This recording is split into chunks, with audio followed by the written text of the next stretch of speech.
Lupita Nyong'o has become one of Hollywood's fastest rising stars since she graduated from short films and TV to starring in 12 Years a Slave in 2013.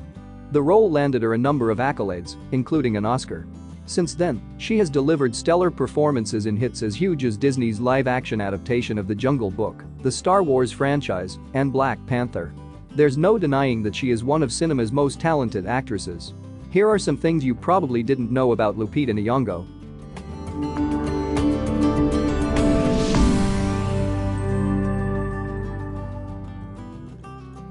She was born in Mexico but grew up in Kenya.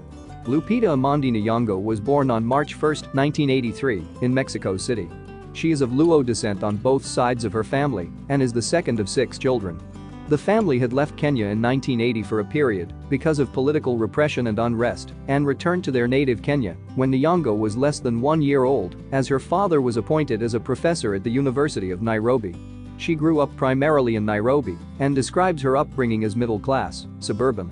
The actress has a special place in her heart for Mexico and that she identifies as a Kenyan Mexican. She can speak a few different languages.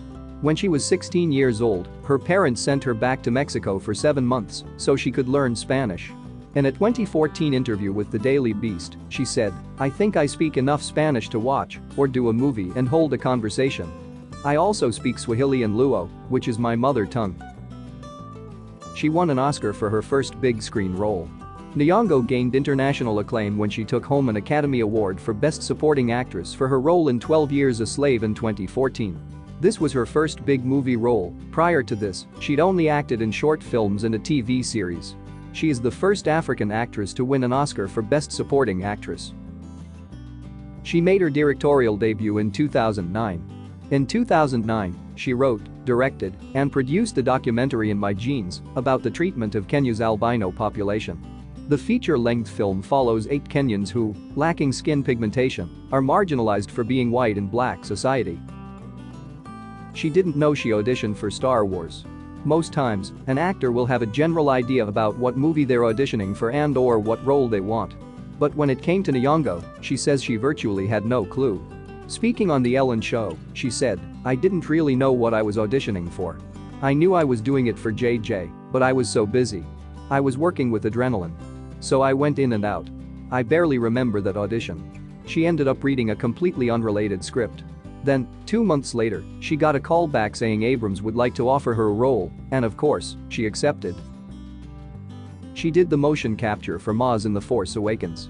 For the character of Maz Kanata, Lupita Nyong'o not only did the voiceover for the character, but she also did the motion capture work as well. Speaking to IGN, she said she studied some past actors who did motion capture like Andy Serkis and Benedict Cumberbatch, and she enjoyed the experience of getting to do that. She almost landed a different Marvel role. We know and love Lupita Nyong'o as Nakia now that we've seen her dominate the role in the 2018 Black Panther movie. Things could have turned out very differently for her had another Marvel audition she did pan out in her favor. She actually auditioned for a Guardians of the Galaxy character, going for the role of Nebula, a part that ultimately ended up going to Karen Gillan. But Nyong'o was already on Marvel's radar. When Black Panther came around, the star didn't even have to audition. She learned martial arts for Black Panther. Lupita Nyong'o might not be a professional martial arts expert, but that doesn't mean she wasn't able to catch on to some important moves to make her character more believable for Black Panther. She revealed, Nakia's fighting style is informed by judo, jiu-jitsu, silat, and Filipino martial arts. I'm learning all these cool skills, and I get to jump higher than I thought I could jump. I get to roll backward, which I thought I would never do after the age of 8. So it's been fun. She is also an author. Nyong'o added children's author to her growing resume as she published a children's book titled Sulwe in October 2019. The book tells a story about a girl who learns to love her midnight skin. In February 2021, it was announced that she will produce an animated musical based on the book for Netflix. She hopes the animated musical will inspire children all around the world to celebrate their uniqueness. Nyong'o said in a statement, "The story of Sulwe is one that is very close to my heart. Growing up, I was uncomfortable in my dark skin. I rarely saw anyone who looked like me in the aspirational pages of books and magazines, or even on TV. It was a long journey for me to arrive at self-love." Ralph Fiennes played a big part in her decision to pursue acting. The first time she ever stepped foot on a film set was as a production assistant on the 2005 film The Constant Gardener. In an interview with New York Magazine, she reminisced about the advice given to her by Ralph Fiennes. "He asked me what I wanted to do with my life, and I very timidly admitted that I was interested in being an actor. He sighed and said, 'If there's something else that you want to do that. Only act if you feel you can't live without it.'